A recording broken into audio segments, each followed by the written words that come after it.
In fiscal 2007, Kawasaki Heavy Industries posted record profits. 2 years later, the group was bleeding 68.7 billion yen in losses. Its MotoGP program was axed, and behind closed doors, executives faced a question no one outside the company knew was even on the table. Should Kawasaki walk away from motorcycles forever? To understand how close they came, you need to know what they almost threw away. In the early 1960s, Kawasaki was a heavy industry giant building aircraft, ships, and trains. But it wanted a foothold in the growing two-wheel market. To get it, the company acquired Meguro, one of Japan's oldest motorcycle manufacturers. This acquisition injected engineering talent and an established dealer network directly into Kawasaki's aircraft division. By 1964, the merger was complete, and Kawasaki had the foundation to build its own machines. The Heavy Industry Board wanted power and speed to define their new brand. In 1969, they introduced their statement to the world, the H1 Mach 3. This 500 cubic centimeters, three-cylinder two-stroke was a raw, terrifying machine that produced 60 horsepower. For $995, anyone could buy what was widely crowned the fastest production motorcycle on Earth. It was a bike defined by frightening acceleration, earning a reputation for speed that forged Kawasaki's global identity. This raw performance became the company's DNA. Kawasaki was selling pure adrenaline. Erasing this division decades later meant more than shutting down factories. It meant killing the heritage and the wild reputation that defined the soul of the entire brand. By the late 1970s, the raw two-stroke speed that built Kawasaki's reputation faced a sudden existential threat. Tightening global emissions regulations targeted the smoky, high-output engines that defined the brand. Compliance forced an incredibly expensive transition. To survive, Kawasaki had to abandon its beloved two-stroke legacy and engineer high-performance four-stroke platforms entirely from scratch. This was not a gradual evolution. It was a desperate, high-stakes gamble. Under the guidance of project leader Masao Azuma, a small engineering team worked in complete secrecy for 6 years. They designed a machine to reclaim their performance throne, the 1984 GP-Z900R Ninja.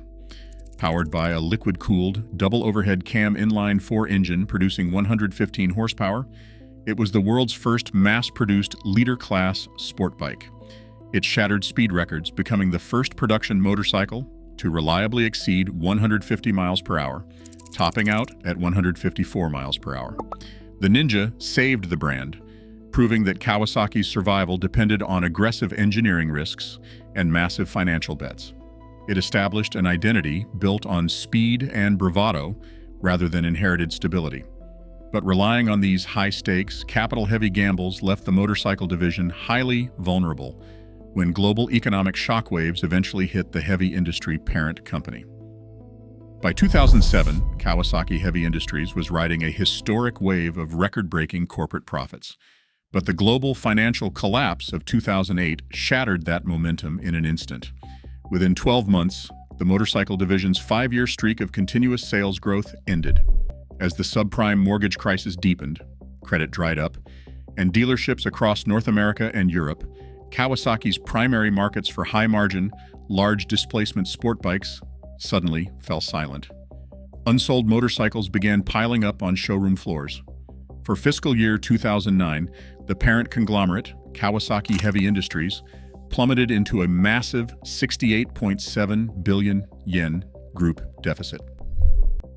The consumer products division was hemorrhaging cash, forcing the corporate board to look at every line item on the balance sheet with brutal, unprecedented scrutiny. The most vulnerable target was Kawasaki's factory MotoGP racing program.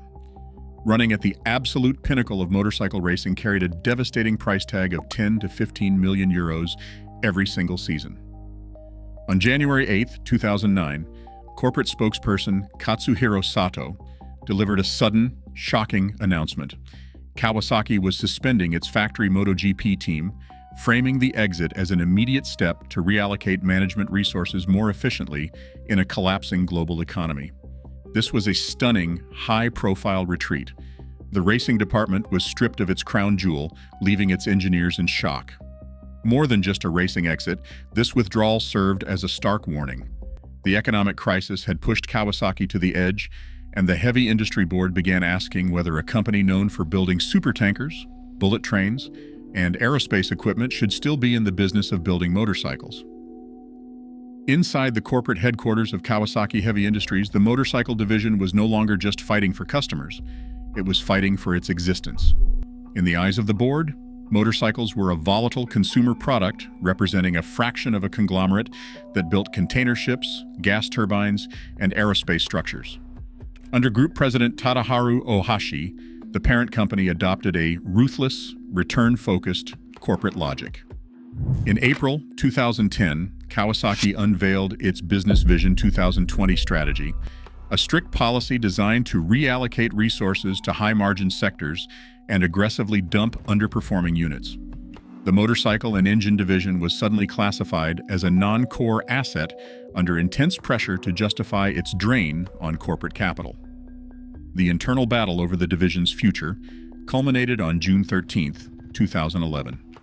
During a tense, extraordinary board meeting, a dramatic corporate coup unfolded.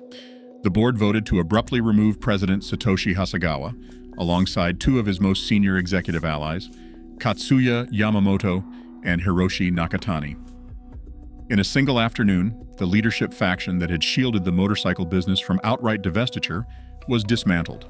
The brand's fate was left in the hands of executives focused entirely on return on invested capital. This corporate standoff mirrored the existential threats faced by other automotive giants. Harley-Davidson, during its quality crisis under AMF, Triumph before its complete factory rebuild, and Nissan in the late 90s had all stood at this exact precipice. Survival in these moments required radical structural change, asset consolidation, and proof that a brand's heritage carried tangible commercial value. For Kawasaki, the crisis had become structural and political, and the motorcycle division was running out of allies in the executive suite. Rather than a complete retreat from motorsport, the motorcycle division focused its remaining resources on a single, highly efficient battleground, the World Superbike Championship. Unlike the multi-million-dollar custom prototypes of MotoGP, Superbike racing demanded production-based machines. This meant every victory on Sunday directly validated the machines sitting in dealer showrooms on Monday, preserving a direct link between track performance and consumer sales. The centerpiece of this survival strategy was the Ninja ZX-10R. By channeling engineering talent away from prototype racing and directly into this production flagship, Kawasaki turned its premier sport bike into a rolling statement of high-performance capability. It was a calculated bet that racing could serve as commercial insurance, proving the brand's performance DNA remained intact without the unsustainable price tag of MotoGP. The gamble paid off. In 2013, British rider Tom Sykes captured the World Superbike Championship aboard the ZX-10R, securing Kawasaki's first world title in the series in 2 decades. This victory validated the narrowed focus, proving that the brand could dominate on a global stage through refined engineering rather than brute corporate spending. 2 years later, the program's viability was reinforced when Monster Energy signed on as the team's primary global sponsor, injecting private capital and marketing muscle into the racing effort. By aligning with a dominant lifestyle brand, Kawasaki stabilized the funding of its racing operations. They had not surrendered. Instead, they had narrowed their focus, anchored their identity in mass production, and transformed a desperate corporate defense into a lean, championship-winning machine. Today, Kawasaki's roaring engines dominate the asphalt, but every machine they build carries the phantom chill of that near extinction. They proved that when a giant refuses to die, its greatest era is always the one it fights to build. Share your thoughts in the comments below.